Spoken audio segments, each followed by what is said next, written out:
Magic. Um, Welcome, Anna. Thank I'm so you. delighted that you have joined us. So Anna is, if I get this right, Dr. Anna Volkmer, a clinical speech and language therapist at University College London, which is Yes. where I trained a very long time ago. Oh, there we go. There you go. And Anna is joining us to talk about primary progressive aphasia because she's leading the first ever PPA Awareness Day on the 4th of April. I am. You are. Thank you, Anna, and welcome. And thank you so much for taking the time to join us. And can I start by finding out from you a little about yourself and your interest in PPA? Of course. I trained as a speech and language therapist many moons ago, about 25 years ago. And then I've worked clinically with adults. And I actually, before we started recording, I was telling you I worked in Australia for 5 years. So I trained in London. I worked in London for several years, and I mainly saw people who had stroke aphasia and brain injuries. And I saw some people for dementia or progressive conditions, but mainly around swallowing. And then I moved to Melbourne, Australia, and I was working there for 5 years. And I was working with a lovely lady called Margaret Posibon, a speech and language therapist, who was working in the memory disorders clinic. And she was helping with the diagnosis. And I was working in the outpatient department. And we became very good friends. And she said, Anna, I find it very frustrating that I see people with primary progressive aphasia and I cannot offer them therapy. And I said, oh, that is a shame. Maybe we could offer them therapy. Um, and so we hatched a plan that we would start offering them therapy in the outpatient department. Now, part of the problem was there wasn't any research evidence at that time about the role of the speech and language therapist. I say any, there was a tiny amount of research evidence. So we looked at some of that research evidence to inform what we were doing. But we also started and realized that this was a blank slate and that we needed to be very person-centered. I then so I started working with people with primary progressive aphasia over in Melbourne, and I decided to come back to the UK because that's where I'm from. And I thought when I come back to, and I'm from London, I thought when I come back to London, it's London, it's huge. There will Yes. be speech therapy for PPA. I Yes. got back to London and there was no one doing any speech and language therapy for people with PPA. So I wrote a magazine article based on my experiences in Australia.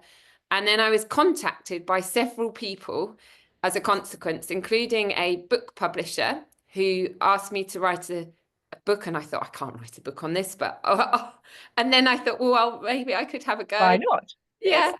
And I'd started working in South London across in a very large organisation called which part and the big hospital is the Royal Bethlem. Many of you would have heard of it. Bedlam, the first ever mental health hospital in Yes. England. It's very famous. But they weren't providing speech therapy for people with progressive aphasia or any types of dementia. So I built a business case at that time to get speech therapy into the clinic, and we did a pilot. And as I was writing this book and we were doing this pilot, I really realized that there was a need for more research, because if we had more research, we might be able to get more funding Yes. for speech therapy. So I decided actually that might be a route to getting more speech therapy for people with primary progressive aphasia, was actually doing some of the research. So Mm. I decided that I would do more of the research, and that's kind of how I stumbled into becoming a researcher and a clinician. So now I do research. I'm a senior research fellow at University College London, and I do all my research is around speech and language therapy for people with primary progressive aphasia or other types of dementia, but we only focus on their communication needs. And I also work clinically with people with primary progressive aphasia as well. So there Mm. we go, a long journey. Yes, yes, but amazing. So I guess from my perspective, I should know more than I do about therapy for PPA. Could you, I guess, tell us what are the most important things about speech therapy for PPA? Yes, I think that's a really good question. So a little while ago, we actually wrote a paper on this subject. So we have an international network of speech and language therapists who work on the field of primary progressive aphasia, and we all were we often get asked by speech and language therapists working in general practice, what should I be doing when I see people with primary progressive aphasia? Or we hear stories of people saying, I saw the speech therapist and they did this stuff with me and it wasn't very nice. So we thought it might actually be quite useful to write a paper called The Best Practice Principles. And actually, the first thing that we suggest is one of the very first things is you have to get to know people deeply. I know that's important in your role as a speech therapist anyway, but I think when I meet people with primary progressive aphasia and their families, they've often been living with these changes for some time and they've been adjusting to them. So it's quite different to many of the diseases we work with, conditions like stroke, aphasia, and brain injury, in where it's a sudden change. In this case, we need to get to know people in terms of what the symptoms have been. We need to get to know them in terms of how people have been adapting to their difficulties. We need to get to know how their journey, what it's been like, what they still, what they still enjoy doing, what they want to do. That's it. That's the absolute most important thing, in my opinion. And we must be very mindful and hesitant about using what I would call formal testing. So I actually don't, and many of the people listening to this might have been through the ringer a bit with this. So when you get forced to name pictures and produce sentences on command, and I think that actually people have told me that can be really destructive. Traumatic. Traumatic, absolutely. And what I tend to find is people can tell me exactly what they would like to focus on in therapy. Yep. And I think that's the key, is being person-centered and Yep. practical with that. Focusing on what is it that the person and the people around the person are hoping to get from working with a speech and language therapist. And that's where I think it's really important to mention the people around the person as well.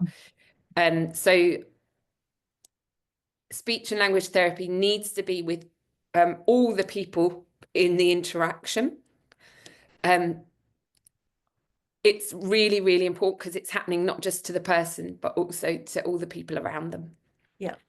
So I think that's a really, really essential component of speech and language therapy.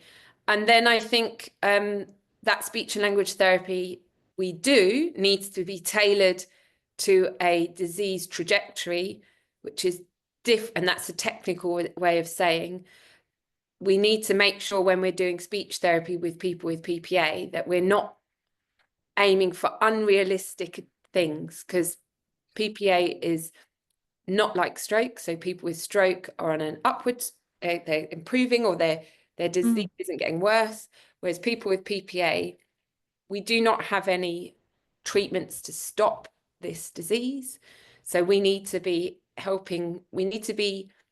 thinking, we do know that our therapies can make a real difference to people's lives, to the words, words or phrases we might choose to practice, to the conversations people have, to their confidence, their well-being, their independence, their quality of life, their relationships.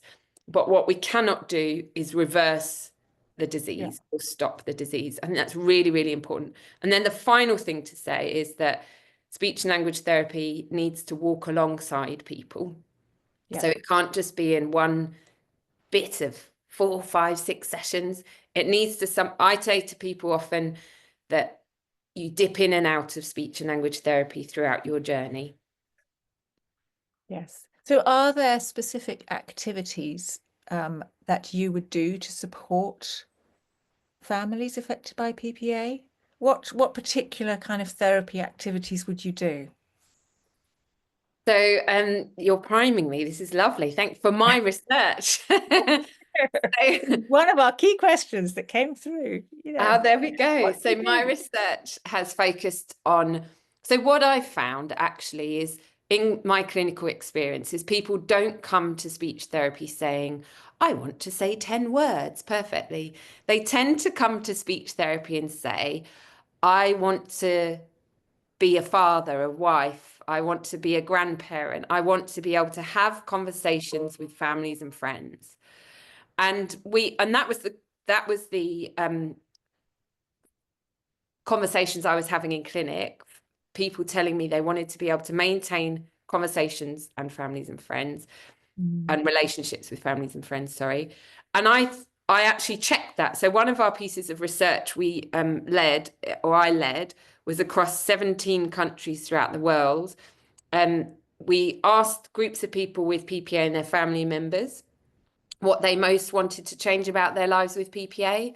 And actually having conversations with family and friends has come up as the primary, most important thing across people's lives. And we had more than 100 family members and just under 100 people with PPA across all those countries. So it's the same, it's quite a universal factor.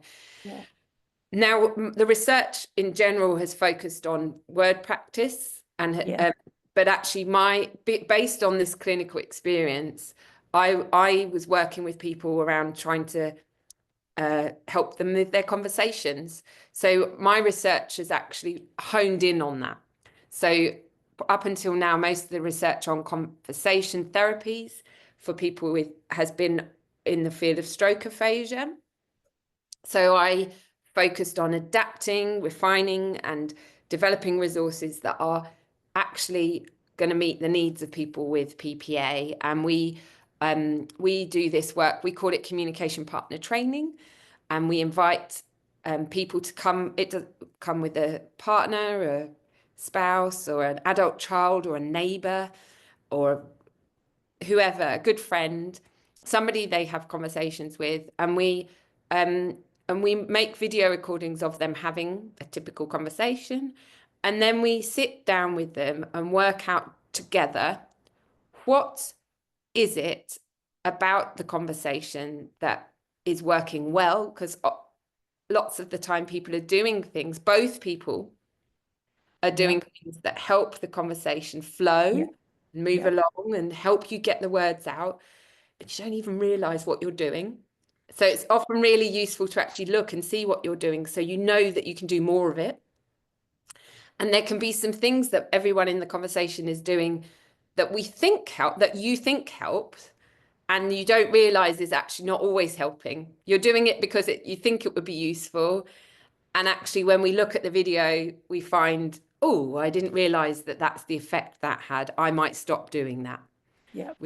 So perhaps like I've just done, ending somebody's sentence, which we think if it's difficult to find the word, that actually helping out with the end of the sentence is a useful thing to do. But Exactly. It's not yes, necessarily, or no, even using a certain type of question. We often see people, one of the most common things I see is people using something I would call a test question. So as an example, I worked with a couple and we made a video recording and I just showed them 30 seconds. And in the clip, the husband is saying to his wife who has primary progressive aphasia, he's saying, "Oh, who are we going to see this week? What's her name? What day are you going to see her? What was her job? If you had to say her job in another way, how would you say her job? And how long have we known her? Which children did she look after? What were their names? They were their own name, their own children's names." And he knew the answers to all of these questions. And she got in the video, she gets very frustrated and she says, I don't know. I don't know. And when we showed this video to them, the husband said, gosh, I look like I'm interrogating a witness. And the wife said, yes, you do that every morning when I wake up. You say to me, what's my PIN number? What's my date of birth? And what's my address? And he said, I'm just trying to help so that you can retain all that information. And she said, all I want is a cup of tea. in the mornings. And so we sat down and we negotiated, because what they hadn't done is they'd never discussed what might be the most useful way to have conversations and to do this work. So a lot of the work we do is around providing opportunities to focus on what strategies can you do more of, what strategies do you want to do less of, and then we practice them together. Yeah. And we often find that family members say, wow, I didn't know you could talk so fluently. And we often see the person with PPA saying, oh gosh, I didn't realize that would be so helpful. When you asked me this other type of question, or I didn't realize my gestures made so much sense. Yes. So Yeah. is there I mean, doing that piece of work, how many sessions is there an average number of sessions that you would do? I mean, does it vary hugely? So everybody is different. Mm. And in actual fact, I probably would say I need when I do this therapy, I meet with people at least 3 or 4 times, but Yeah. some people would like to do this much more often. And we're currently interested in this idea. We call it dosage or schedule of therapy, because we don't really know how much is the minimum amount people Mm. need, and we don't really know how much is the best amount people need, like to have the longest effect. And the thing is, we're talking about the effect lasting not just for the person, but also the people around you, because we're trying to change the behavior of your family members. And we also don't know when. Should Mm. we give this to people before they've got a diagnosis or straight after a diagnosis? And if we give it to them, then should we top it up again? And how often should we top it up? And so I currently have a couple of PhD students who are looking at this exact question. And Right. we're running we're running group therapy, we're running individual therapy, we are asking people to monitor how they use conversation at home, working out different ways of monitoring it, and trying to work out a little bit more. I don't think we'll find the answer. I don't think there is a perfect answer, but I think we'll show that, Mm. and we'll start that conversation off a bit more. Yes, yes. So obviously we need to be following you to be keeping up to date with what's happening with the research. What what else is out there? I mean, in terms of us in New Zealand, where it's a small country and there's our opportunities are often small. I think at the moment some of our families are taking part in some research, some therapy opportunity that's happening in Chicago. Do you know what else is out there? Uh, Where do we Northwest, keep up to date? What do we need to be keeping our eye on? yeah. So there is a big research centre at Northwestern University and Chicago University, 2 of the big universities in Chicago. And Emily Rogowski is a neurologist who runs a big research study called Communication Bridge. I suspect that might be the one Yes, that I think your a family's number of, involved yes, with. yes. That's probably one of the other biggest studies going on. It's a worldwide study, and they're recruiting people, and they deliver their therapy online Mm. through video conferencing platforms. And their therapy is a mixture. They're looking actually at it a bit more broad. They're taking, in a way, a broad view. So saying, does speech therapy, any type of speech therapy, help over a certain period of time? So that's a really interesting study. Mm. There's a also probably one of the most well-known speech and language therapy researchers in the States, Associate Professor Maya Henry. She's at University of Texas, Austin, and she actually refined an intervention we perhaps in speech therapy often call script training for short. Yeah. Um, and that comes from stroke aphasia, and communication difficulties. But she has adapted that, and the intervention's called Vista, Right. video implemented script training. And she has really done some lovely work showing that this kind of therapy is particularly useful for people with non-fluent PPA, and that People are able to improve their fluency and their grammatical well-formedness. We've also seen from a couple of, so we've used that therapy approach in groups. Right. One of my PhD students and I did a study before we did it in a clinical setting actually, and we were delivering it in a group format. And we found that people with logopenic PPA and people with non-fluent PPA really benefited from that. And I've got a colleague over in Spain who's also found some clients with semantic variant benefit them from that. So, but that was, I think, those kind of interventions are often the script therapies and the naming therapies, when you work on names and help people with naming, because we know that across the PPAs, people have difficulties thinking of words. They're really important therapies, and the work on naming therapy, there's lots of research on that actually, from Australia, from Canada. What the difference is now is we're looking at how to deliver it. Are people benefiting more from getting that in group settings, like doing it in group therapy? Can you do it in person, or can we get the same effect if we deliver it on remote therapy? And can we accompany, and for some people, we're looking at brain stimulation. Can we accompany that with brain stimulation? Oh, okay. And then the important factors there are, if we do these in groups or with brain stimulation or online, do the effects last longer, and can we reach more people? So Yes. they're the kind of things we're looking at. Yes. And then, So go on, I sorry. guess sorry, I'm interrupting you. I get so excited I interrupt. Good. So, I mean, I suppose when you're thinking about the brain stimulation, you're thinking about the role of neuroplasticity, even though you have a progressive disease. So how much, how big a role do we know how big a role neuroplasticity plays to help improve function in people with PPA? No, we don't really understand that Yeah, yet, okay. actually.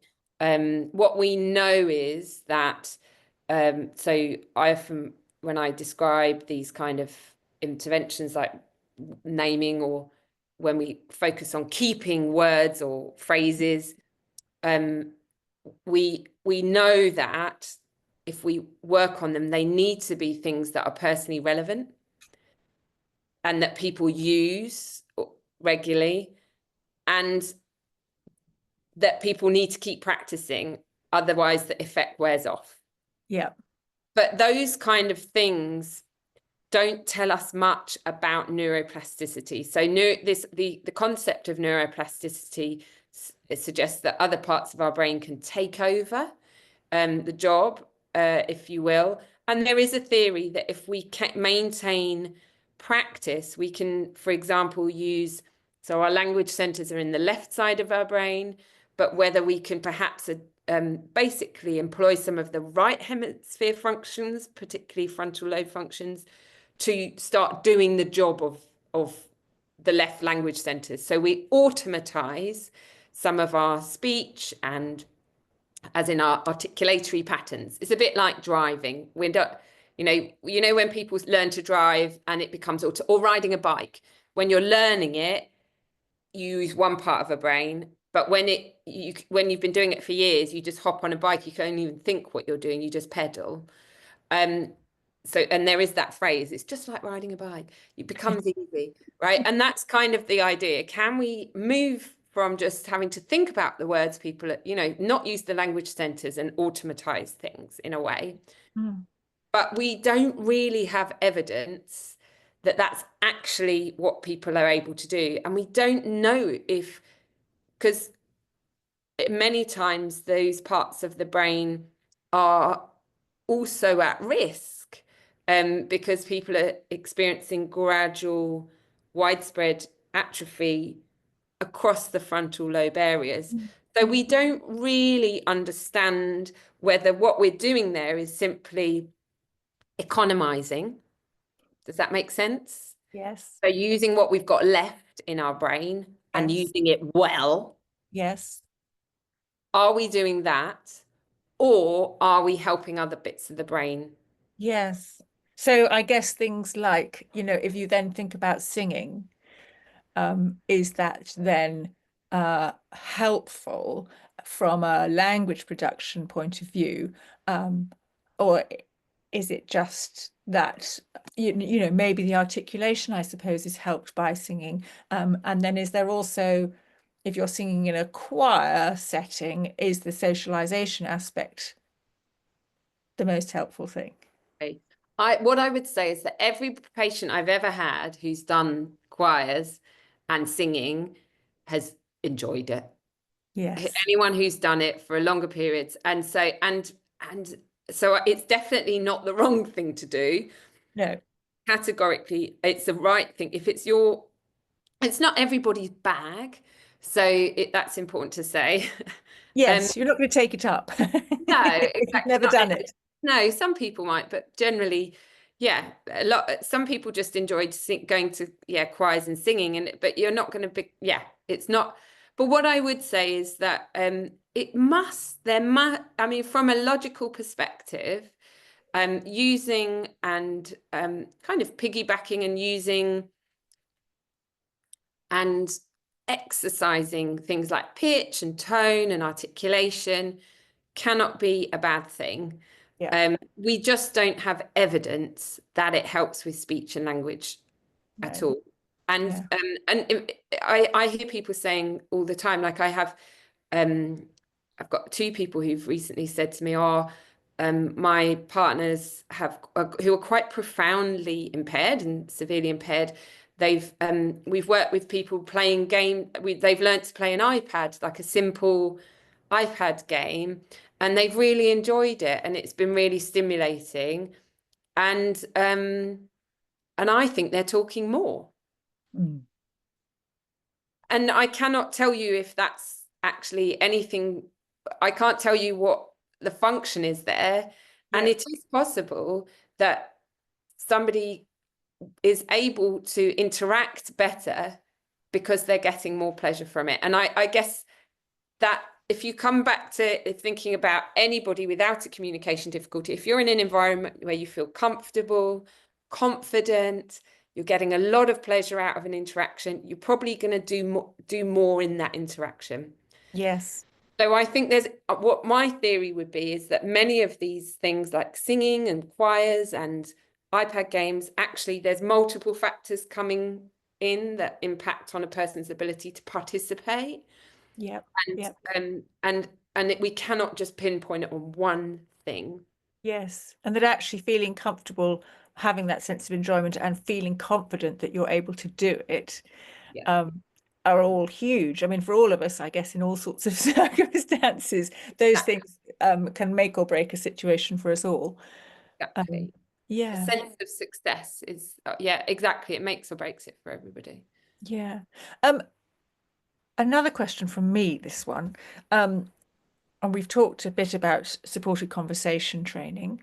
In your experience, when we're thinking about augmentative communication, whether we're using a book or an app on an iPad or do you have any tips about what you think works well? I know that's it's a very individual thing for people, but what would your tips be for speech therapists, I guess, and families about how to go about thinking about those things and what works well and So why? I would be very careful Mm. as a starting point. I don't think there is a magic solution. People always ask me about something called voice banking. Voice banking is something where you can, I guess, bank in. It's like putting money in a bank account, but you put your voice in a bank account, an online bank account, and then you can withdraw your voice later on and join it up with a clever computer program, and you can use your voice to talk. However, that depends on you knowing what you want to say, Yeah, being able to think of the words, construct a sentence, and operate a device. yeah. You've got to And have your inner language for that. you have to have your inner language. You also have to be able to sequence Yeah. and have all your inner thinking and cognitive and planning and attention skills. And so I have only met in my career probably 4 patients who have been able to benefit from those kind of devices, 4 or 5. And I've had lots of patients who've gone through the processes of banking their voices and then it's really contributed to a sense of loss and grief, the whole process of doing it. So I would just warn speech and language therapists that it isn't necessarily actually, in fact, it can do harm. You have to be careful. And I guess that's it. I know that there may be some speech and language therapists listening, but lots of people with PPA themselves. I guess what I'm saying to people with PPA and their family members is that there is no magic solution. We don't have any devices that can talk for us. What we do know is that everybody's different as well. And that's why I think it's really worth personalizing. And I have some people who've been lifelong, well, not lifelong, but over, who use the telephone before they had symptoms. And probably one of the most universally useful communication supports I've found has been things like photos. And we know that and it's and the reason I say this partly is it's because it's such a usual thing now to have a photo on your telephone, but it's always, since the photograph was invented, I think it's been something, we've all shown photos of our family members. At some point, you have photos up in your house. And we know there's research evidence, there's quite a bit of research evidence around how images can result in people with PPA saying more and saying more relevant stuff. We spend, I guess, quite a lot of our time as an organization talking about life history books. Yeah, absolutely. And making those. And there can be quite a lot of pleasure in making the book as a family because of all the stories. Exactly, reminiscing and the story, and we tell our life in stories. Life is about stories.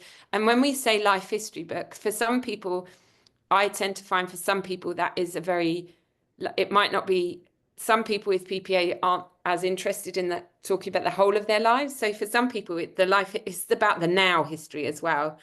What I'm currently interested in. Yeah. But more of a current communication book. I find that useful too. Current interests, current activities, current preferences, and I think that's really, really valuable. And it's something that you can do. It's a much more of, it promotes interaction and collaboration, and it's much more about what I think is quite important. The other side is I had a patient I really vividly remember this a couple of years ago, and he came in and he said, I had a diagnosis of PPA, and a week later I went to see a speech and language therapist, and they gave me a sheet and it said needs, and it had a toilet, I'm in pain on it, drink. And he said, I can say everything. I occasionally have word finding difficulties, and I've been told I'm going to be like, I've been given a sentence, like, this is what my life will be like. And he said, I don't trust the speech therapists anymore. And so I know that the speech and language therapist was doing it with the best intentions. But I guess I think it's really important that when we think about communication aids, that they're tailored to that person. And for some people, that's great. And for other people, that's exactly what they don't want. Yep. Yep. And I think that's really important when you talk about doing, these about communication books, is that it has to be about that's why getting to know a person deeply is so vital. Yes. Yes. And these things develop. They start off and then they change and they grow, and the direction of them might shift. And it's something that grows with you. And it's slightly like us all with our phones nowadays. We have a conversation with somebody and we get our phone out and we scroll through our photos and we show them something. I mean, we all do it. It's exactly what we do. True. exactly. I think it's great. I had a gentleman he actually created a file on his phone for his wife, which also had um, types of tea she liked. So he could check she was really into tea. So he put all the photos of the different teas, and then he'd either show her the one if they were in a busy environment and she could choose, and then or he'd show her and then she would show the waitress. I've had people do things like put on take photos of their shopping list so that when Yep. they don't need to actually photographing the objects so they don't Yes. Yes. remember the written words. I've had people using phones, for example, I had a family where the mum who had PPA was the cook and she made the best lasagna and the best roast dinner. But she was having trouble following a written recipe. So they made a photograph recipe on her phone and Yeah. then her making the recipes. And so she could follow it that way. Yeah. Yeah. That's a great idea. I love that idea. I hadn't thought about that. My cooking might go up a notch. I'm just going to go and ask my mother, right?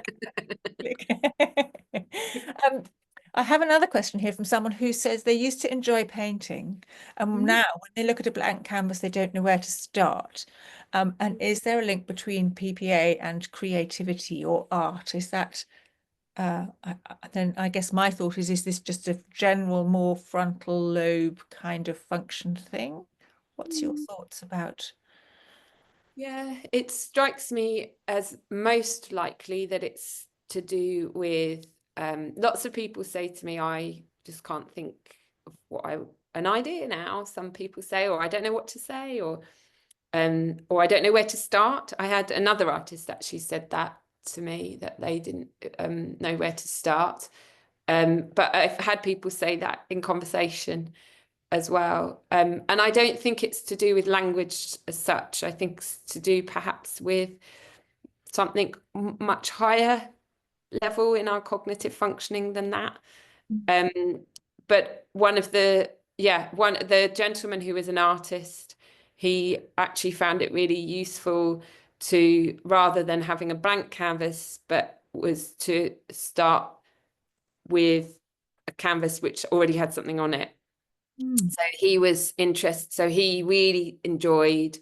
Um, he used to do lots of art, so he actually started copying his older pieces of artwork. And then so rather than having to think of something from the beginning, he already had. The biggest thing he then had to do is choose the previous pieces of artwork that he was going to start with and tweak. Uh, Yes. Yes. I don't know if that's helpful. If you're a yes, I mean, if you like drawing trees, that you start with your outline and then you can make it Yeah. different from the one before, but you've got your, Exactly. yeah, you've And got your, well, even that idea, so he started by rather than doing brand new pieces of artwork, he'd copy his old artworks or yes, go to galleries and copy artworks. And then he's had PPA for many, many years. And actually even now he still does lots of art, even though he's more profoundly impaired. But his wife now will draw out the outline of his older artworks onto his piece of right, work, and then he kind of works from that. But he has had PPA for many, many years, and people are really impressed at how well he can still do his artwork, despite yes, he does need a bit of a prop. So it's something he's been able to continue to enjoy. yes. It'd be no good if I was his wife because I wouldn't be able to draw the outline well enough. They'd be like, "Oh, what's gone wrong with your outline?" Um, there is a question from a gentleman who says his wife with PPA has bouts of vertigo and falling. Mm. So Mm.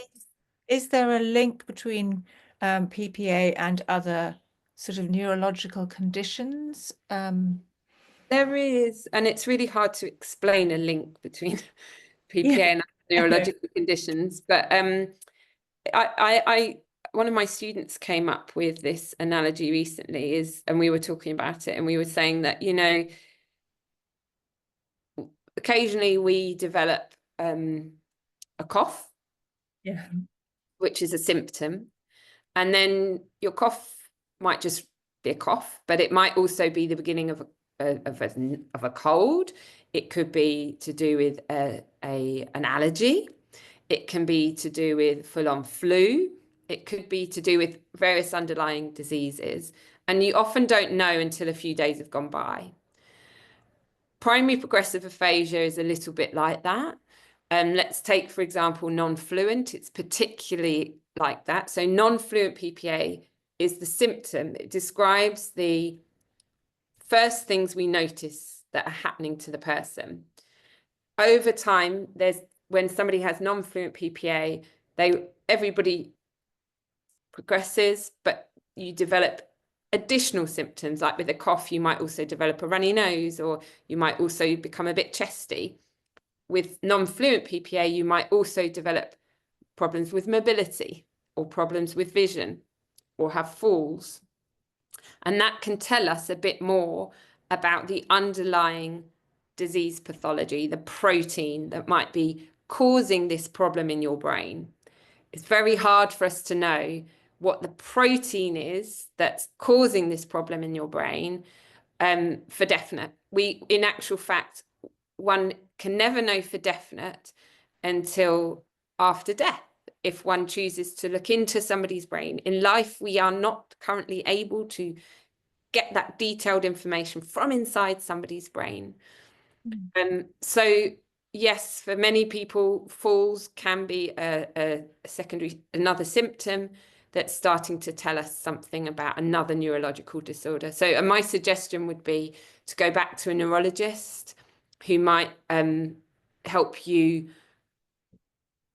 understand what other, re-examine her and look for any other clues to help refine your understanding and help you better prepare for, I guess, what might be, and better manage all those symptoms.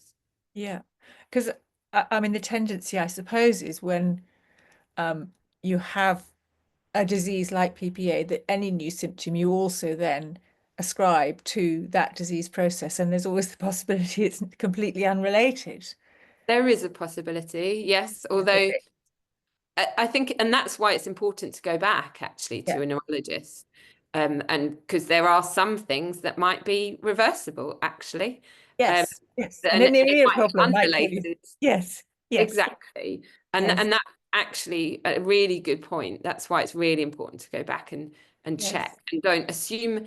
It's also, so it's good to go back and check, not assume it's to do with the PPA, but yeah. also understand it's really worth going back and checking, because it could be that it is part of the PPA and it's helping us refine an understanding of your underlying pathology, that protein. And then sometimes it helps the doctors give a bit more information about what you might expect to happen next. So are headaches something that do you know headaches that's something that are associated with PPA for some people? Um, so again, it's not as typical, we don't have it in the typical diagnostic Mm. groups, as in, or diagnostic criteria. It's not part of the diagnostic criteria. Headaches aren't even described frequently as a co-occurring, like it's not a common thing Right. in the diagnostic criteria for PPA. I have had a small cluster of people with headaches when they've had, particularly in the semantic variant group. And we do have a theory that perhaps we know that people with semantic variant PPA are struggling to make, so their knowledge of the world changes. You lose your knowledge, your semantics. And with that, we often see with semantic variant PPA that people have trouble interpreting their bodily functions. So we see that people might find it hard to interpret pain. So we do see sometimes people are more likely to get, I've seen people burn themselves on scalding water by accident. Only one or two people.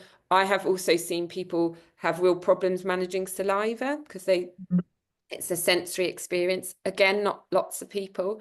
Even so, it's again another symptom that's worth getting checked out Yes, by your neurologist. yes, yes.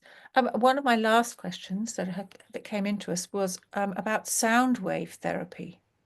Now, I know nothing about sound wave therapy. Is it something that you have come across? I know nothing about sound wave therapy. There is no research evidence, to my knowledge, about sound wave therapy Right. for PA or dementia. Okay. If there may be something for dementia, it slightly rings a bell, but it's possible it's likely if there is any evidence, it will be rather anecdotal or very based on very small sample sizes and maybe not superbly rigorous. My main recommendation is around being really careful about what you spend your money on if it's something you have to pay for. And I'm mindful that the interventions that we've spoken about today already are the ones that are most evidence-based. Yes. And I'm always really worried if people start spending money on therapy that may not ever work. Lots of alternative therapies. Yes, and there are lots of options out there, and they often sound very appealing. Yes, exactly. And I've met people who hold out lots of hope based on certain therapies, and I think hope is vital. But I think equally, I worry that some organisations, we all worry as health and social care professionals and researchers, that some organisations might trade on people's hope and not on the evidence. Yes, yes. Oh, thank you so much, Anna, for your Oh, time. That's completely wonderful. And we're looking forward to PPA Awareness Day. We're looking forward to spreading the word. Yeah, and to following what you get up to. thank you. Thank you so much for having me today. I really appreciate it. And thank you for your interest in the Awareness Day. This is the first, we hope, of many more to come every year. Yes, yes, us too. Yes. So thank you very, very much indeed. Thank you.